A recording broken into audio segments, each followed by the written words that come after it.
আজকে 21শে ডিসেম্বর শনিবার। বলা হয় আজকেই বছরের সবথেকে ছোট দিন। এই ছোট দিনেই আমি ভিডিওটা করছি।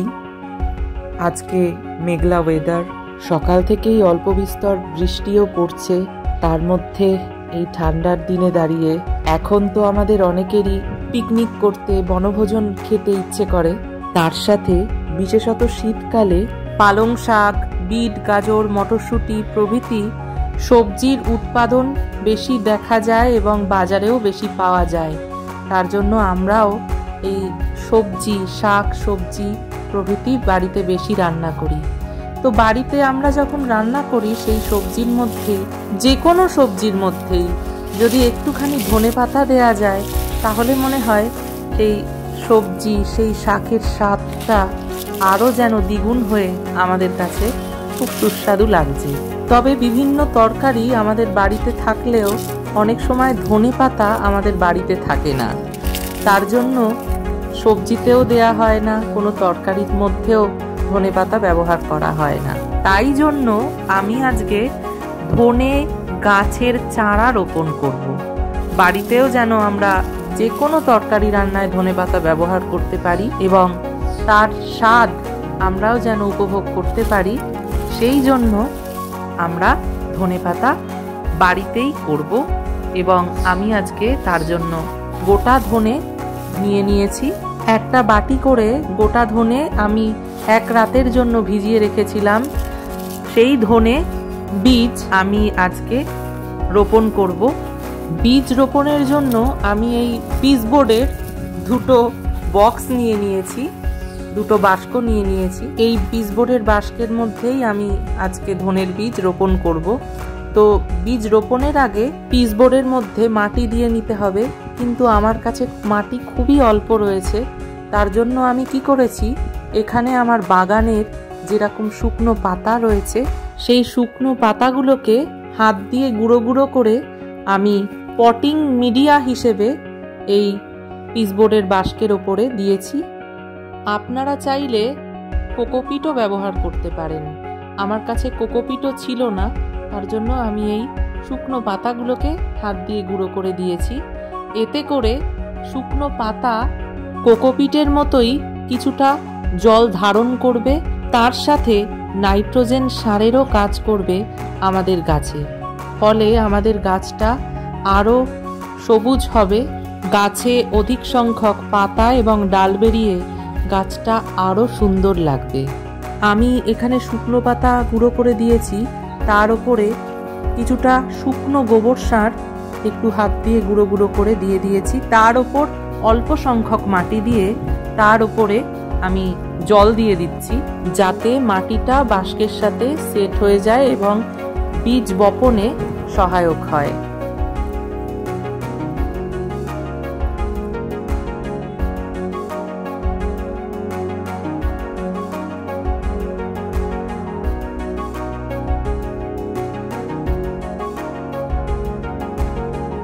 এই বক্সের মতো করেই পাশের বক্সেও আমি জল দিয়ে দিলাম।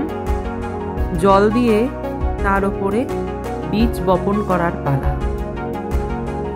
যথারীতি আগের দিন ভেজানো গোটা ধনের বীজগুলোকে আমি এই বাস্কের মাটির ওপরে বপন করছি বা হাতে করে নিয়ে ছিটিয়ে দিচ্ছি, আপনারা বলতে পারেন। এই বীজ থেকে যখন ধনে গাছ হবে, ধনে পাতা হবে, তখন আমরা তরকারিতে বিভিন্ন রান্নায় ব্যবহার করতে পারবো ধনে পাতা। তার ফলে সেই রান্নার টেস্টও খুব ভালো হবে এবং খেতেও খুব সুন্দর লাগবে। আমার ধনের বীজ ছেটানো হয়ে গেছে। এবার কিছুটা হাতে করে জল ছিটিয়ে দিচ্ছি। জল ছেটানোর পরে আমি কিছুটা ওর ওপর থেকে গুঁড়ো মাটি দিয়ে দিলাম।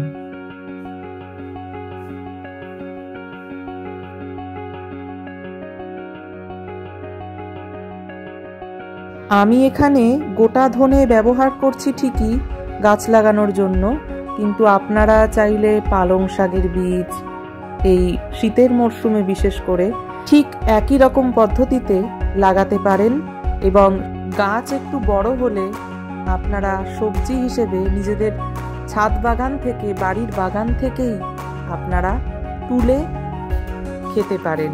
তাতে করে আপনাদের মনের আনন্দও যেরকম হবে যে না, আপনি নিজে হাতে লাগিয়েছেন, নিজের হাতে তুলছেন, সেই খাদ্যটা, সেই ফ্রেশ ভেজাল মুক্ত খাদ্যটা আপনি গ্রহণ করছেন।